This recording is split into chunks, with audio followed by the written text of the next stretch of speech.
What's good, everybody? It's your boy, O'Shea Duke Jackson, back at it again with another episode of the Celebrity Junk. Guys, I've been so busy doing my Dusty News Network, I have not had time to look at what Tiffany Henyard has been doing. Of course, she's still ruining the village of Dalton. At least she's consistent. At least she's ruining everything. Give her a round of applause. That's great. Some people don't want to be consistent in destroying things, but that is one thing that she does very well. Now, there's another lawsuit that we have heard about. Of course, these things are not fair because, well, Jason House, if he's going to be the next mayor, and I suspect that he will, what a first year this guy's going to have. And a part of me feels so bad because once he gets into office, this lady is going to leave such a hole that the poor guy is going to get blamed for the mess that she's created. There's so many problems. They don't know a budget. They don't know what they owe, and they don't know what lawsuits are going to still be there because obviously they're going to still be getting sued even if she's not there. They're not going to drop those lawsuits. People are going to want their money even if the town doesn't have money. Okay.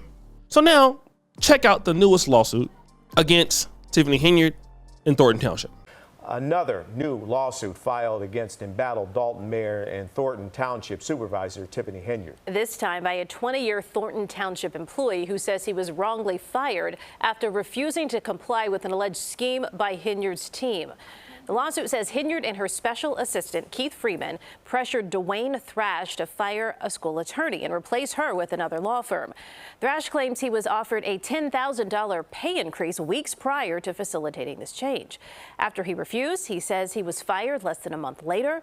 We've reached out to Mayor Henyard's team about this lawsuit and have not heard back. So here she is trying to get people to do her dirty work. This sounds very familiar, right? The former chief of staff talked about things like this happening. Employee harassment. We have been told on numerous occasions that we will be fired if we did not comply. Numerous occasions that we'll be fired if we didn't comply. If we went to board meetings with the trustees, we'll be fired. If we went to tea with the trustees, we will be fired. If we return FOIA requests, we will be fired. In fact, if anybody been to the village, do you remember where the HR lady sat? I had to give up my office downstairs to put her down there so the trustees and the clerk couldn't get to her to ask questions about the money. I had to move 5 o'clock at night immediately. I had to move. I had to leave my office, my desk, and I didn't have nowhere to go. I had to sit around float. How am I running the mayor's office and I don't even have a desk? But the HR lady needed to be downstairs, so they couldn't ask her the questions that she needed to ask. In Edward Steve's newest interview, he talked about the fact that he couldn't even go and talk to the staff in the village because people would be fired if they did. Let's play the clip. And then at the same time, when we first got there was a level of trust that you can go to the department heads. Even once you got it, you can call the department, you can call the village administrator, and they say, this is what it is, this is what it is. So you had that open communication with the department heads, and all that stopped. You can even go in there and visit. Yep. Talk to them and say, hey, what are you doing? I want to stop by, and I need for you to review some things or go over some things with me. With this administration, no one can talk to you. They say they can, they can't. One time I went over to Public Works when I was still there, and I was over to Public Works, and I went, and they said, man, look, the cameras is on you. They know you're here. So absolutely.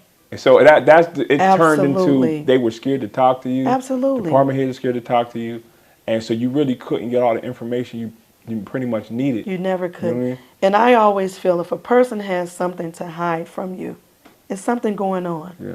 And when you started getting things that you used to have access to, and that access was no longer granted, it was restricted, it's a problem. Yeah.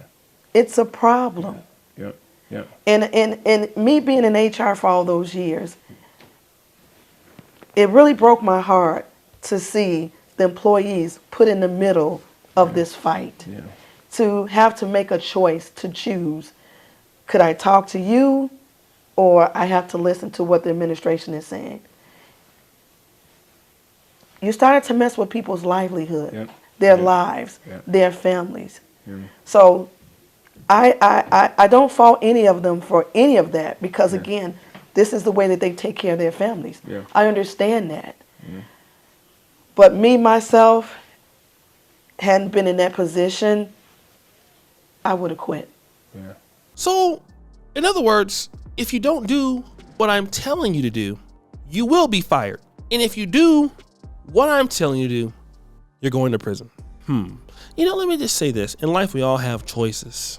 And choices are sometimes hard to make. You have kids, you have a wife, and it's very difficult when you have those things to say, you know, honey, I quit this job because the boss was asking me to do something weird, but I can't pay the rent this month. I can't pay the heat this month. I can't put food on the table. Well, you're gonna lose your wife. You're gonna lose your family because you're poor. That's something that's gonna happen for most men, most women. They gotta take care of their kids. There have been so many people in the village of Dalton that have lost their jobs. Here's one lady.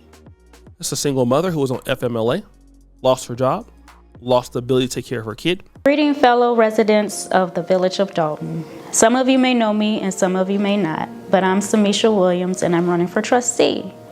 I'm 43 years old with 2 children, a single mom, a homeowner here in Dalton.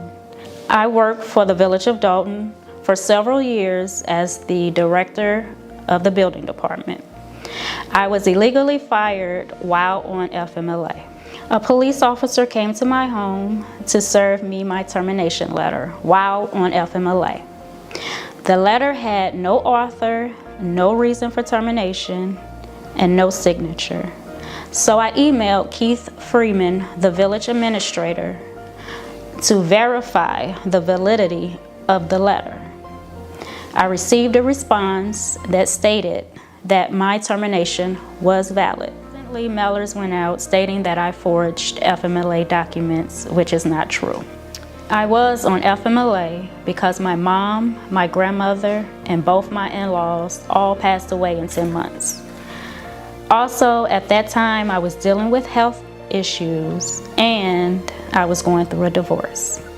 The mailer also stated that I'm a disgruntled employee.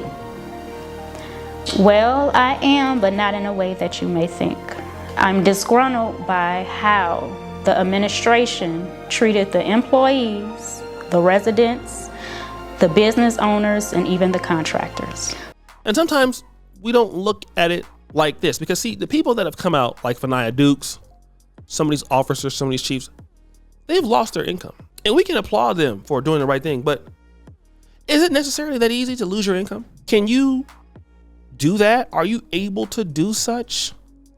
What about if you're paying your mother's mortgage, your school kids, your fees for your wife? You know, adults have decisions to make. And I don't knock people for going on along with a dictator like Henyard. But I do want you to understand something. I also don't knock you when you go to jail too. Because you see, when you come across those situations where now you are out there and you're the person that is, let me say, for example, on the way to prison, you're going to be in cell block D. You can't say, well, my boss told me to do it. You can't say that I had to pay my mortgage. No, they're going to want to know, why didn't you do the right thing? And these people are courageous for what they're doing. But at the same time, everybody can't do that. And in order for you to have a job where you're in a government position and you're forced to do the wrong thing just to keep your job, man, just think about the terror going to work every day. You're unhappy. It's unstable. You don't know what's going to happen to you. I feel for those people, man. But I'm going to always tell you something that my mama always told me. Son, whatever you do, try and attempt to do the right thing, even if it hurts. Because I'd rather for it to hurt now than to hurt later. And some of them people are going to jail for a long time, man. Some of the people are going to go to jail for years and get that F on their report card, that felony. Then you'll never be able to get a job. But always trust in your belief that things will be okay. So guys, what do you think? It's your boy, Jackson. Back at it again. For another episode of Celebrity Drunk. For all you do is hurt a bell. We're out. Bye.